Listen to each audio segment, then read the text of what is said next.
係黎著珊陪大家睇天氣。一股偏東氣流正係影響廣東沿岸，本港尋晚轉吹東風，離岸風勢間中清勁，但今日風勢已經緩和啦。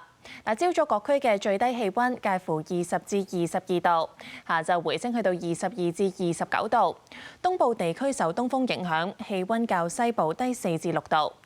衛星雲圖上面見到華南一帶大致多雲，而喺菲律賓附近嘅熱帶低氣壓已經減弱為一個低壓區。預料一股偏北氣流喺星期六抵達本港，日間能見度比較低，初時有1兩陣雨。轉睇下截至下晝5點，天文台錄得嘅氣温介乎21.6至26.3度。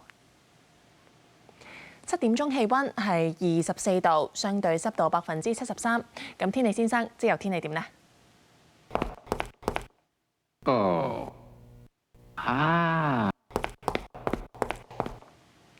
大致多雲，聽日日間部分時間有陽光，氣温介乎22至28度，吹輕微至和緩東至東南風。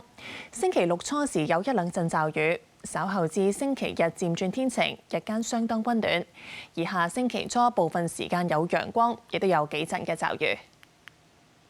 預測聽日上晝嘅空氣質素健康風險，一般監測站係中，路邊監測站係低至中。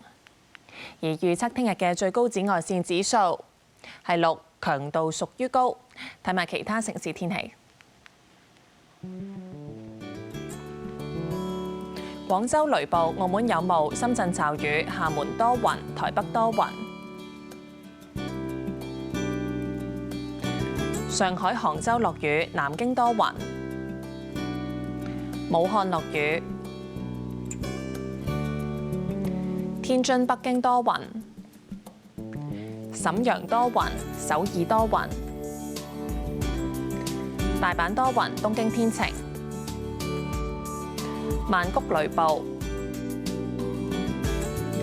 吉隆坡、新加坡雷暴，雅加達落雨，胡志明市驟雨，馬尼拉驟雨，墨爾本有霧，悉尼驟雨，布里斯班天晴，奧克蘭驟雨。溫哥華明朗，三藩市天晴，洛杉磯落雨，紐約天晴，多倫多天晴，羅馬落雨，蘇黎世明朗，巴黎雷暴，法蘭克福驟雨，倫敦明朗，阿姆斯特丹落雨。天氣講到呢度，拜拜。